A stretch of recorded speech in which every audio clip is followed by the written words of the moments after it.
One of the worst news I have heard recently and it disturbed me a lot. So మన వాళ్ళు ఎక్కడికి వెళ్ళినా మన పరువు తీయటంలో ముందు ఉంటారు కదా.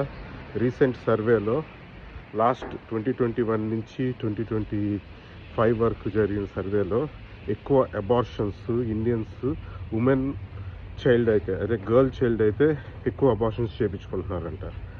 అప్పుడెప్పుడో మనం చిన్నప్పుడు మూవీస్లో చూపించేవాళ్ళు అమ్మాయి పుడుతుందంటే అబార్షన్ చేసేస్తున్నారు. అందుకనే ఇండియాలో జెండర్ రివీల్ చేయకుండా లా తీసుకొచ్చారు. అక్కడ ఈ మూమెంట్ ఇక్కడ జెండర్ రివీల్ చేయంగానే ఉమెన్ గర్ల్ చైల్డ్ అయితే వెంటనే అబార్షన్ చేపిస్తున్నారంట.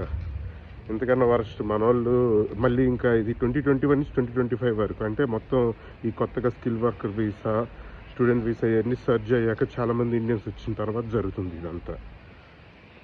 ఏం చెప్తాం, ఎక్కడికి వెళ్ళినా మన వాళ్ళు మన పరువు తీయడంలో ముందుంటారు. So NHS is also trying to take some care. మరి నెక్స్ట్ ఏం రూల్ చేస్తారు వీళ్ళకి కూడా. ఇండియన్స్కి అయితే నో జెండర్ రివ్యూలు ఇలాంటివి చేస్తారేమో. This is verse guys. Hope మన వాళ్ళు ఎప్పటికైనా చేంజ్ అవుతారని అనుకుంటున్నాను. ఓకే.